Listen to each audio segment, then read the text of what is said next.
The story begins not with a bang, but with the quiet weight of solitude, a silence that speaks louder than any words could. Eduardo, a man whose name carries the echo of success and authority, steps out of his sleek black car after another grueling day at the office. His tailored suit, impeccable as always, hangs slightly looser on his frame than it did years ago, though no one would notice unless they looked closely.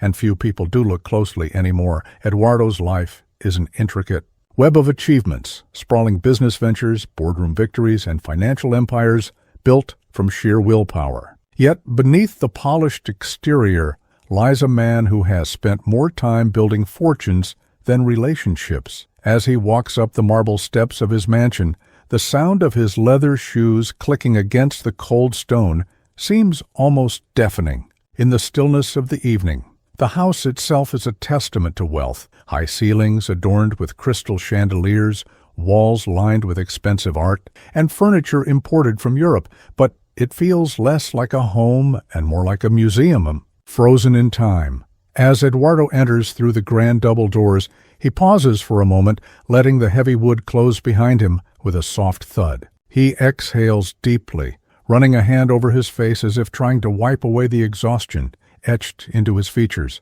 His eyes scan the foyer, taking in the familiar opulence, yet there's no warmth in his gaze. This place, once filled with laughter and love when his wife was alive, now feels hollow. It's been years since her passing, and Eduardo hasn't allowed himself to grieve fully. Instead, he buried his pain under layers of work, ambition, and responsibility. But tonight, something feels different. There's a faint hum of music drifting through the air, mingling with the distant sound of laughter. It's unusual, unsettling even. Eduardo frowns slightly, tilting his head as if unsure whether what he's hearing is real or just a trick of his tired mind. Curiosity tugs at him, pulling him away from the comfort of routine. Slowly, he moves toward the source of the noise, his footsteps muffled by the plush carpet. As he nears the living room, the sounds grow clearer. A gentle melody played on the piano, accompanied by the rhythmic shuffle of feet and bursts of childish giggles. Peering around the corner, Eduardo sees something that stops him dead in his tracks. There, in the middle of the spacious living room, stands Clara, his maid. She's wearing her usual simple uniform, but tonight she looks transformed. Her movements are graceful, fluid, as she guides Lucas, his son, through the steps of a dance. The boy's face is alight with joy, his small hands resting lightly on Clara's shoulders as she leads him across the floor. They're both smiling, completely absorbed in the moment, oblivious to the world outside their little bubble of happiness. For a fleeting second, Eduardo feels a pang of envy, not because he wants to join them, but because he realizes how long it's been since he last saw his son smile like that. But then, confusion takes hold. Who is this woman? What right does she have to step into his role as a parent? Anger begins to simmer beneath the surface, though Eduardo doesn't act on it immediately. Instead, he watches silently, his sharp eyes studying every detail. Clara's posture is confident, her movements precise, betraying a level of skill that surprises him. There's a familiarity in the way she carries herself, as if she's done this countless times before. And Lucas is completely at ease with her, trusting her implicitly. It's clear that this isn't the first time they've shared such a moment. Eduardo's thoughts spiral. He thinks about all the hours he's poured into providing for his family, ensuring they lack nothing materially. How can Clara, someone he pays to clean and cook, possibly offer something he cannot? The question gnaws at him, stirring old insecurities he thought he'd buried long ago. Is it possible that he's failed as a father? That despite all his efforts, he's somehow fallen short? Before he can dwell too deeply on these unsettling thoughts, the scene shifts slightly. Clara catches sight of the clock on the wall and gently pulls away from Lucas, crouching down to meet him at eye level. "That was wonderful," she says softly, her voice warm and encouraging. "You're getting better every day." Lucas beams, pride radiating from his young face. "Do you think Dad will come watch me dance someday?" he asks innocently, his big eyes full of hope. Clara hesitates for the briefest moment, her expression flickering with something Eduardo can't quite decipher. Then she smiles again, ruffling the boy's hair affectionately. "Of course he will," she replies, though her tone carries a hint of uncertainty. "Your dad loves you very much. He's just needs to see how special you are." The words hit Eduardo like a punch to the gut. He turns away abruptly, retreating to his study without making his presence known. Once inside, he closes the door firmly behind him and leans against it, closing his eyes as guilt washes over him. He knows Clara is right. Lucas deserves better. Deserves a father who shows up not just financially but emotionally. But how does he bridge the gap between who he is and who his son needs him to be? For a long while, Eduardo sits in silence, staring blankly at the mahogany desk in front of him. Memories of his late wife flood his mind. Her laughter, her patience, the way she always knew how to connect with Lucas. She had been the glue holding their family together, and without her, everything fell apart. Eduardo had convinced himself that working harder, earning more, and providing stability was enough. But now, watching Clara fill a void he didn't even realize existed, he wonders if he's been fooling himself all along. If you're enjoying this story so far, don't forget to subscribe to our channel for more heartfelt narratives like this. 1. Your support means the world to us and helps bring these stories to life. Eduardo's mind is a storm of questions as he sits in his study, the weight of what he witnessed pressing down on him like an invisible hand. Who is Clara really? What secrets lie beneath her quiet demeanor and unassuming presence? These thoughts churn relentlessly, refusing to let him rest. He knows he needs answers, but the path to uncovering them feels fraught with uncertainty. Next morning, Eduardo rises earlier than usual, determined to observe Clara more closely. As sunlight filters through the gilded windows of the mansion, casting long shadows across the polished floors, he finds her in the kitchen. She's humming softly to herself, a tune he doesn't recognize, as she prepares breakfast. Her movements are efficient yet unhurried, each gesture deliberate and precise. There's a grace about her that seems almost out of place in the mundane task of chopping vegetables, as though her body was made for something greater. Eduardo clears his throat, announcing his presence. Clara turns, startled for a moment, before offering a polite smile. "Good morning, sir," she says, her voice calm and measured. "Breakfast will be ready shortly." He nods curtly, leaning against the doorway. "Clara," he begins, his tone cautious, "I wanted to ask you something." She pauses mid-motion, her knife hovering above the cutting board. "Of course, sir. What is it?" "You've been working here for how long now?" he asks, feigning casual curiosity. 3 years, she replies without hesitation, resuming her task. "Though it feels much shorter when you're doing work you enjoy." Eduardo raises an eyebrow at this. Enjoy? It's not often he hears someone speak so fondly of domestic labor. "And before that," he presses, taking a step closer, "what did you do?" This time, Clara hesitates. For a brief second, her hands falter, and the knife clinks against the board. She takes a deep breath, composing herself before answering. "I was a dancer, sir. A professional one." The revelation catches Eduardo off guard. A dancer? He hadn't expected that. "A dancer?" he repeats, skepticism creeping into his voice. "Where?" "In a company based in Paris," she explains, her tone tinged with nostalgia. "I performed on stages around the world, ballet, contemporary, even some experimental pieces." She chuckles softly, shaking her head. "It feels like another lifetime now." Eduardo studies her face, searching for any sign of exaggeration or fabrication. But there's none, only a quiet sadness in her eyes, as if recalling memories she'd rather leave buried. "Why did you stop?" he asks bluntly. Unable to mask his intrigue, Clara lowers her gaze, focusing intently on the vegetables, as if they hold the answers. "An accident," she murmurs after a pause. "During rehearsal, my knee, it never fully healed. Dancing professionally became impossible." Her words hang heavy in the air, filling the space between them with an unspoken understanding. Eduardo feels a pang of sympathy, though he quickly suppresses it. Sympathy isn't something he allows himself to indulge in often. It makes him vulnerable, exposes cracks in his carefully constructed armor. Still, he can't deny the admiration stirring within him. To have achieved such heights, only to lose it all in an instant, It must have been devastating. What made you decide to become a maid? He asks, softer this time. The question surprises even himself. He hadn't intended to delve so deeply into her past. But there's something magnetic about Clara, something that draws him in despite his reservations. Clara shrugs, her expression unreadable. I needed stability, a job where I could start over without expectations. Your advertisement seemed like the perfect opportunity.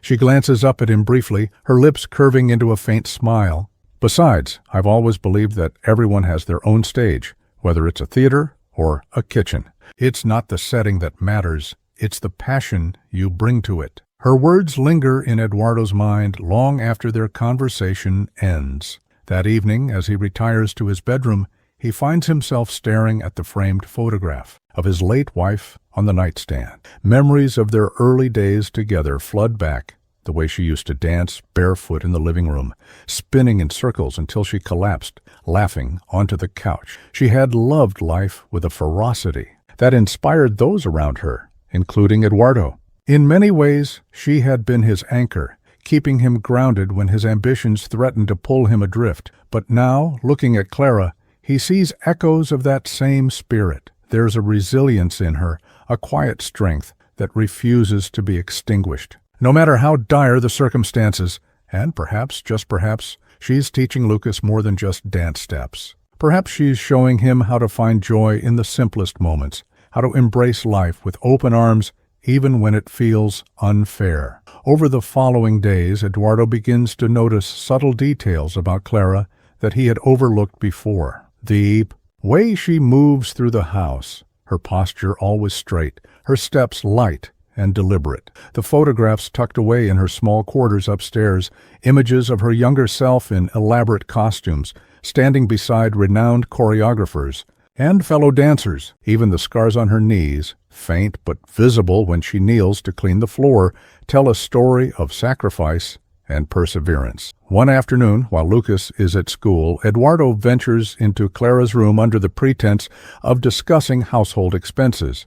The space is modest, sparsely decorated save for a few personal touches. A vase of fresh flowers on the dresser, a stack of worn ballet books on the bedside table, and a pair of old point shoes hanging from a hook on the wall. They're battered and faded, their ribbons frayed with age, yet they exude a sense of reverence, as if they're relics of a sacred past. Clara looks up from folding laundry, startled by his intrusion. "Sir," she says, her voice tinged with unease, "is everything all right?" "I'm sorry for barging in," Eduardo replies, gesturing toward the shoes. "They're yours?" She follows his gaze, her expression softening. "Yes, from my last performance. I keep them as a reminder of what I once had and what I lost." There's no bitterness in her tone, only acceptance. Eduardo feels a lump rise in his throat, though he swallows it down quickly. "You were extraordinary," he says finally, his voice barely above a whisper. "I can see it in your movements. In the way you carry yourself, you still are." Clara blinks, taken aback by the compliment. "Thank you, sir," she says after a moment, her cheeks flushing slightly. "That means a lot." As Eduardo leaves the room, he realizes that Clara's presence in his home isn't merely coincidental. She's a mirror reflecting parts of himself he'd rather ignore, the parts that crave connection, creativity, and meaning beyond material wealth. And through her influence, Lucas is beginning to discover those same qualities within himself. If you're captivated by Clara's journey and want to see how her story intertwines with Eduardo and Lucas, make sure to subscribe to our channel. Every subscription brings us closer to sharing more stories that touch hearts and inspire change. Eduardo's growing awareness of Clara's depth coincides with a renewed focus on his son, Lucas. For years, Eduardo had convinced himself that providing financial security was enough, that material comforts could compensate for his emotional absence. But now, as he watches Lucas interact with Clara, he begins to see the cracks in that belief. Lucas isn't just a child. He's a young soul yearning for connection, validation, and love. And while Eduardo has been absent, Clara has stepped into the void, offering the boy something Eduardo never could, a sense of belonging. Lucas is an enigma wrapped in innocence. At 10 years old, he carries a maturity beyond his age, though it's often masked by his playful demeanor. He is curious about the world, eager to learn, and deeply sensitive to the emotions of those around him. Yet, beneath his bright smile lies a quiet ache, a longing for his father's attention that he rarely voices aloud. Instead, he channels his feelings into activities that bring him joy, like drawing, building model airplanes, and now, dancing. It's during one of these dance sessions that Eduardo decides to observe from afar once again. This time, however, he doesn't hide in the shadows. He stands at the edge of the living room, arms crossed, watching as Clara guides Lucas through a series of spins and steps. The music playing softly in the background is a classical piece Eduardo vaguely recognizes, something romantic and melancholic yet uplifting. Clara's instructions are gentle but firm, her hands correcting Lucas's posture with precision. "Feel the rhythm," she says, her voice warm and encouraging. "Let it guide you." Lucas nods earnestly, his brow furrowed in concentration. When he finally executes a perfect pirouette, his face lights up with pride. "Did you see that?" he exclaims, turning to Clara. "I did it." "You certainly did," Clara replies, clapping her hands. "That was beautiful, Lucas. You're a natural." Eduardo feels a pang of something unfamiliar, pride mixed with regret. He should be the one standing there, cheering his son on, celebrating his accomplishments. But instead, he's an outsider looking in, witnessing moments of pure happiness that he's missed out on entirely. It's a sobering realization, one that forces him to confront the distance he's allowed to grow between them.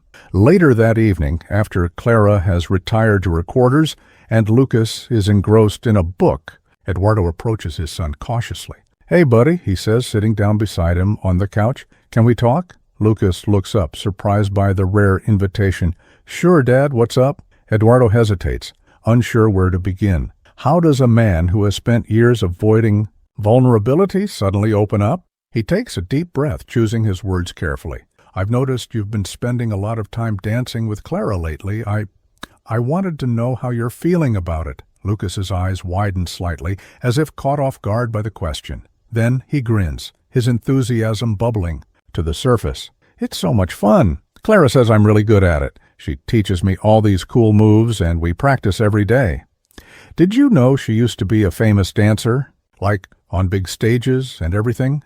Eduardo nods, smiling faintly. "Yes, I heard. She's very talented." "I want to be like her when I grow up," Lucas declares, his voice filled with determination. "I want to dance on those big stages, too." The statement hits Eduardo harder than he expects. Here is his son, dreaming of greatness, inspired by someone who isn't even related to him. It's both heartwarming and humbling, a reminder of how much influence Clara has had in such a short time. "That's a wonderful dream," Eduardo says, his tone sincere. "And I think you can do it. You're already amazing." Lucas beams, clearly thrilled by the compliment. But then his expression shifts, becoming more serious. "Do you think you'd ever come watch me dance, Dad? Maybe at my school performance next month?" The question catches Eduardo off guard. He hadn't realized Lucas was performing any time soon, or that he wanted Eduardo to attend. Guilt washes over him. He's sharp and unrelenting. "Of course I'll come," he replies quickly, placing a hand on Lucas's shoulder. "I wouldn't miss it for the world." Lucas's face breaks into a wide grin, and for a moment Eduardo feels like he's glimpsed a sliver of the bond they once shared. It's fragile, tentative, but it's there, a spark waiting to be fanned into flame. Over the next few weeks, Eduardo makes a conscious effort to spend more time with Lucas. He joins him for breakfast in the mornings, asks about his day at dinner, and even sits in on some of his dance practices with Clara. At first, these interactions feel awkward, forced, as if they're two strangers navigating unfamiliar territory. But gradually, they begin to find their rhythm, much like the dances Lucas is learning. Clara notices the change in Eduardo almost immediately. One afternoon, as they tidy up the living room after a particularly energetic session, she turns to him with a knowing smile. "You've been doing well, sir," she says, her tone light but sincere. "Lucas talks about you all the time now. He's happier than I've ever seen him." Eduardo chuckles nervously, rubbing the back of his neck. I guess I have you to thank for that. You've done more for him in a few months than I managed in years. Clara shakes her head, dismissing the praise. I didn't do anything special. I just gave him a chance to express himself. Dancing isn't just about movement. It's about finding your voice, your place in the world. And Lucas, he has so much to say. Her words resonate deeply with Eduardo, stirring something within him that he can't quite articulate. Perhaps it's gratitude for Clara's presence, for her patience, for the way she's helped mend what he thought was irreparable. Or perhaps it's admiration for her resilience, her ability to find beauty even in loss. Whatever it is, it compels him to take another step forward. One evening, as the sun sets in fiery hues outside the mansion's windows, Eduardo finds Clara alone in the garden. She's sitting on a bench, staring at the horizon, her hands clasped loosely in her lap. He approaches quietly, not wanting to startle her. Mind if I join you? He asks, gesturing toward the empty space beside her. She looks up, startled but pleased. Not at all, sir. Please. They sit in companionable silence for a while, watching as the sky transitions from orange to purple. Finally, Eduardo speaks. I've been thinking a lot lately, he begins, his voice low and thoughtful. About you, about Lucas, about everything. I realize now that I've been blind to my own shortcomings, to the people around me. I let work consume me, thinking it was the best way to provide for my family. But I see now that it wasn't enough. Clara listens intently, her gaze fixed on the horizon. We all make mistakes, sir, she says gently. What matters is what we do next. Eduardo nods, absorbing her words. I want to do better for Lucas, for myself, and maybe for you too. He pauses, glancing at her briefly before continuing. You've given us so much, Clara, more than I could ever repay, but I'd like to try, if you'll let me. Clara smiles softly, her eyes glistening with unshed tears. You don't owe me anything, sir. Just keep being the father Lucas needs. That's all the repayment I could ask for. Her response fills Eduardo with a mixture of relief and resolve. He knows the road ahead won't be easy. Repairing relationships takes time, effort, and vulnerability. But for the first time in years, he feels hopeful. Hopeful that he can rebuild what he's broken. Hopeful that he can rediscover the joy he's forgotten. And hopeful that, with Clara's help, he can give Lucas the childhood he deserves.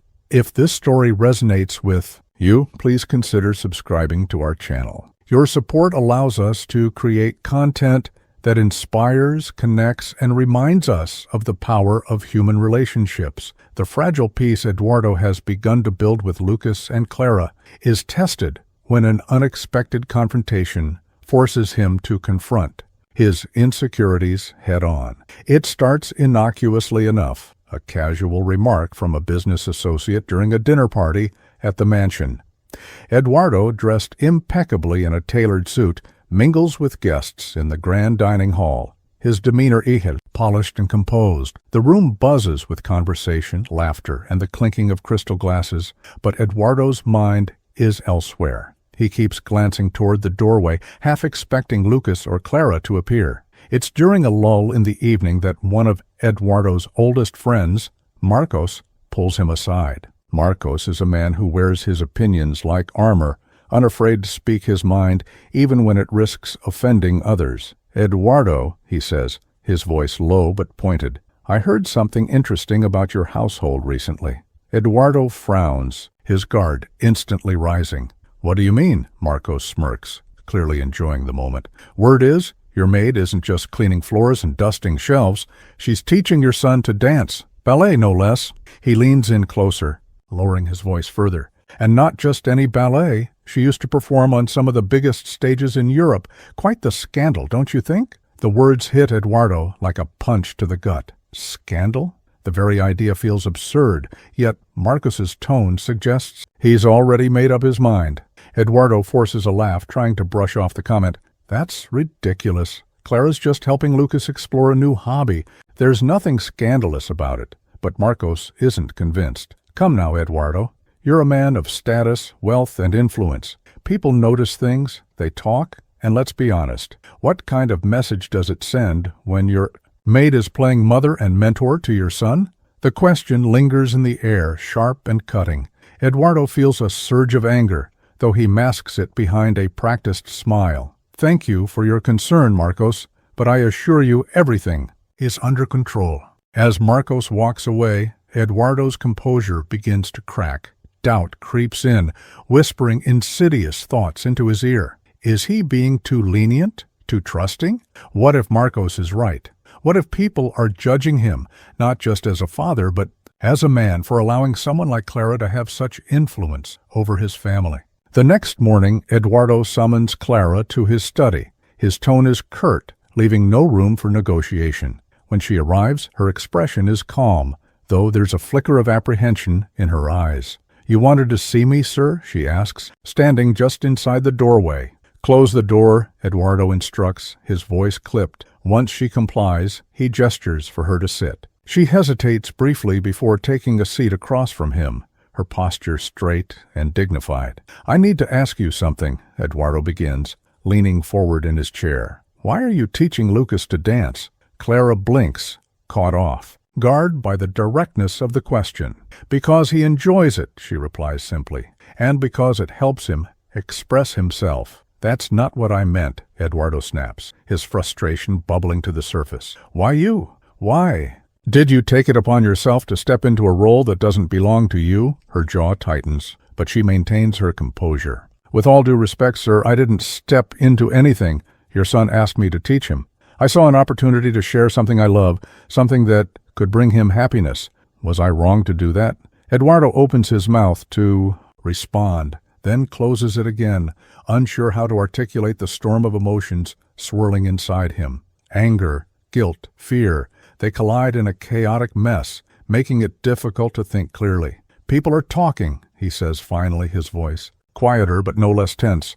"They're saying things about you, about us, about what it means for my son to be learning from someone like you." Clara's expression hardens, her earlier deference giving way to quiet defiance. "Someone like me?" she repeats, her tone icy. "What exactly does that mean, sir? Someone who worked hard to achieve their dreams? Someone who lost everything and still found a way to keep going? Or someone who doesn't fit neatly into your world of privilege and expectations?" Her words strike a nerve, forcing Eduardo to confront the biases he hadn't realized he harbored. He stands abruptly, pacing the length of the room. "This isn't about privilege or expectations," he argues, though his voice lacks conviction. "It's about boundaries. You work for me, Clara. That gives you certain responsibilities. But it also comes with limits. And what are those?" "Limits, exactly?" Clara challenges, rising to her feet. "Am I allowed to care about your son, to encourage him, to help him find joy in a life where his own father seems determined to stay absent?" The accusation hangs heavy in the air, silencing Eduardo completely. He stares at her, stunned by the raw honesty of her words. For a long moment, neither of them speaks. Then Clara exhales sharply, her shoulders sagging slightly as the tension drains out of her. "I'm sorry, sir," she says softly. "I didn't mean to speak out of turn, but please understand. I only ever wanted to help Lucas. If you feel I've overstepped, I'll stop immediately." She turns to leave, but Eduardo stops her with a single word. "Wait." Clara pauses, glancing back at him over her shoulder. Her expression is guarded, unreadable. Eduardo hesitates, struggling to find the right words. "I don't want you to stop, not because of what other people say. Lucas loves dancing, and he loves spending time with you. Taking that away from him would be cruel." Clara's brow furrows slightly, as if she's unsure whether to believe him. "Then why are we having this conversation?"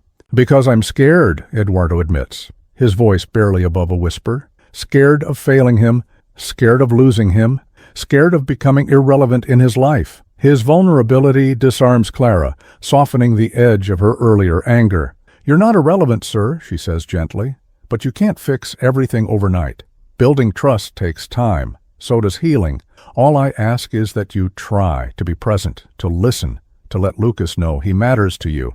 Eduardo nods slowly, absorbing her advice. "I will," he promises, "for both of you." In the days that follow, Eduardo makes a conscious effort to repair the damage caused by his confrontation with Clara. He apologizes sincerely, not just with words, but with actions. He attends more of Lucas's practice sessions, offering encouragement and praise. He invites Clara to join them for meals, treating her less like an employee and more like a valued member of their makeshift family.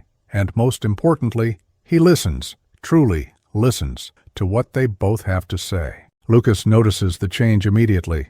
"Dad's different now," he tells Clara one afternoon as they stretch together before practice. "He smiles more, and he actually talks to me instead of just asking how school was." Clara smiles, ruffling his hair affectionately. "That's because he loves you, Lucas. Sometimes people just need a little push to show it."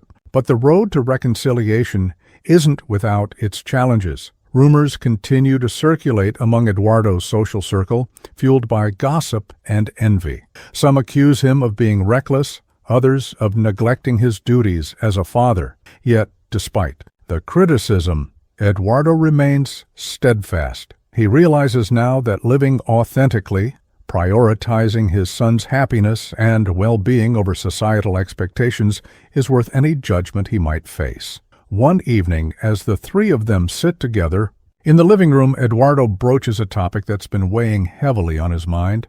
"Clara," he begins, his tone hesitant but sincere, "I've been thinking about your past, about everything you've given up to be here. It's not fair that someone with your talent should have to hide in the shadows." Clara looks at him, surprised by the direction of the conversation. "Sir, Please, let me finish," Eduardo interrupts gently. "I want to do something for you, something meaningful. What if we created a program, a dance initiative for children in underserved communities? You could lead it, share your knowledge and passion with kids who might never have access to something like this otherwise." For a moment, Clara is speechless. The idea is overwhelming, almost too good to be true. "Are you serious?" she asks finally, her voice trembling with emotion. "Completely," Eduardo replies, smiling warmly. "You've already changed Lucas's life. Imagine what you could do for countless others." Tears well up in Clara's eyes as she nods, unable to form words. In that moment, Eduardo feels a profound sense of clarity. By empowering Clara, he's not only honoring her journey, but also creating opportunities for connection and growth for Lucas, for himself, and for the countless lives they'll touch along the way. If this story has inspired you to reflect on the power of empathy and second chances, please consider subscribing to our channel. Every subscription brings us closer to sharing stories that matter. The weeks leading up to Lucas's school performance are a whirlwind of preparation, anticipation, and transformation. Eduardo throws himself into the process with an energy he hasn't felt in years, attending every rehearsal, offering feedback, and even helping Clara choreograph parts of the routine. For the first time, he feels like an active participant in his son's life, rather than a distant observer. Lucas, buoyed by his father's newfound involvement, practices tirelessly, determined to make the performance perfect. Clara, too, is deeply invested. She pours her heart into teaching Lucas not just the technical aspects of dance, but also the emotional depth required to truly connect with an audience. "Dance isn't just about steps," she tells him one evening as they rehearse in the living room. "It's about telling a story, your story. Let the music guide you and let your heart do the rest." Lucas nods earnestly, absorbing her words like a sponge. "I want everyone to feel what I'm feeling when I dance," he says, his voice filled with conviction. "I want them to see how happy it makes me." Eduardo watches from the sidelines, marveling at the bond between his son and Clara. It's clear that this performance means more to all of them than just a showcase of talent. It's a culmination of their shared journey, a testament to the power of connection and resilience. The night of the performance arrives, and the school auditorium buzzes with excitement. Parents, teachers, and students fill the rows of seats, chatting animatedly as they wait for the show to begin. Backstage, Lucas paces nervously, adjusting his costume and glancing repeatedly toward the curtain. Clara stands beside him, calm and reassuring. "You've got this," she says, placing a hand on his shoulder. "Just breathe and trust yourself." Eduardo arrives shortly before the performance begins, dressed in a suit that looks slightly less formal than usual, a subtle nod to the fact that tonight isn't about appearances. He scans the crowd, searching for familiar faces, and spots Marcos sitting a few rows ahead. The man raises an eyebrow in greeting, his expression unreadable. Eduardo ignores him, focusing instead on finding his seat near the front. When the lights dim and the curtains part, the audience falls silent. One by one, the young dancers take the stage, each performing their solo routines with varying degrees of confidence. Finally, it's Lucas's turn. As he steps into the spotlight, the room seems to hold its breath. The opening notes of the music begin, a hauntingly beautiful melody that fills the space with emotion. And Lucas starts to move. From the very first step, it's clear that this isn't just another recital. Lucas dances with a grace and passion far beyond his years, his movements fluid and expressive. Every spin, every leap, every gesture tells a story, one of joy, longing, and triumph. The audience is spellbound, their eyes glued to the stage, as Lucas becomes a conduit for something greater than himself. Eduardo watches from his seat, tears streaming down his face. He sees not just his son, but also Clara, the woman who believed in Lucas when no one else did, who taught him to find strength in vulnerability. And he sees himself, the man who almost missed this moment because he was too afraid to let go of control. As the final notes of the music fade, the auditorium erupts into applause. Lucas stands center stage, breathing heavily but beaming with pride. Then, as if guided by instinct, he turns and gestures toward the wings. Clara steps forward hesitantly, her presence met with stunned silence followed by thunderous cheers. The audience recognizes her immediately, not just as a teacher, but as a mentor, an artist, and a symbol of perseverance. Eduardo rises to his feet, clapping louder than anyone else. His heart swells with gratitude for Clara, for Lucas, and for the second chance he's been given. In that moment, he realizes that true wealth isn't measured in dollars or possessions, but in the relationships we nurture and the lives we touch. After the performance, the school hosts a small reception in the lobby. Parents congratulate their children, snapping photos and exchanging compliments. Eduardo finds Clara standing off to the side, sipping a glass of water and watching Lucas interact with his classmates. She looks radiant, though there's a hint of sadness in her eyes, as if she knows this chapter of her life is drawing to a close. "You were incredible tonight," Eduardo says, approaching her. "Not just Lucas, but you too. Everyone saw it." Clara smiles faintly, shaking her head. "It wasn't me, sir. It was Lucas. He's the one who shone." "That may be true," Eduardo replies, "but none of this would have happened without you. You gave him wings, Clara, and now I think it's time for you to spread yours again." Her brow furrows in confusion. "What do you mean?" Before Eduardo can answer, a familiar voice interrupts. "Excuse me, Mr. Silva?" A man in a sharp suit approaches, holding out a business card. "My name is Rafael Mendez. I'm the director of the National Youth Ballet Academy. I couldn't help but notice your son's performance tonight, and the influence of his instructor. Would you mind introducing me?" Eduardo turns to Clara, his expression triumphant. "This is Clara," he says proudly. "She's the reason my son is here tonight." Rafael extends his hand, his smile warm and genuine. "Ms. Clara, it's an honor. Your work speaks for itself. We're currently looking for instructors to lead our outreach programs, and I believe you'd be a perfect fit." For a moment, Clara is speechless. Her hands tremble as she takes the card, her mind racing with possibilities. I don't know what to say," she stammers finally. "Say yes," Eduardo urges, his voice steady and encouraging. "This is your moment, Clara. Don't let it pass you by." Tears well up in her eyes as she nods, overwhelmed by the opportunity. "Thank you," she whispers, her voice barely audible. "Thank you both." Just as the evening seems to reach its peak, another twist emerges. Marcos approaches Eduardo, his demeanor unusually subdued. "I owe you an apology," he says, extending a hand. "I misjudged you and Clara. What I saw tonight, it was extraordinary. You've done something remarkable with your family." Eduardo accepts the handshake, his expression thoughtful. "We're still figuring things out," he admits, "but I've learned that sometimes the people who change your life aren't the ones you expect." Later that night, as the celebrations wind down, Clara pulls Eduardo aside. "Sir," she begins hesitantly, "there's something I need to tell you, something I should have said a long time ago." Eduardo frowns, sensing the gravity of her tone. "What is it?" I didn't leave dancing because of my injury, she confesses, her voice trembling. I left because I lost faith in myself. I thought I wasn't good enough anymore. But teaching Lucas, seeing him believe in me, it reminded me of why I fell in love with dance in the first place. Thank you for giving me that back. Her words strike a chord deep within Eduardo. He realizes that their journey has been one of mutual redemption, Clara rediscovering her purpose, and Eduardo reclaiming his role as a father. Together they've created something beautiful, something that transcends wealth and status. Months later, the mansion is unrecognizable. Gone are the cold, sterile spaces. In their place are vibrant rooms filled with laughter, music, and life. Eduardo, Lucas, and Clara have formed an unconventional yet loving family, united by their shared passion for dance and their commitment to making a difference. The dance initiative Eduardo proposed has taken off, providing opportunities for hundreds of children across the city.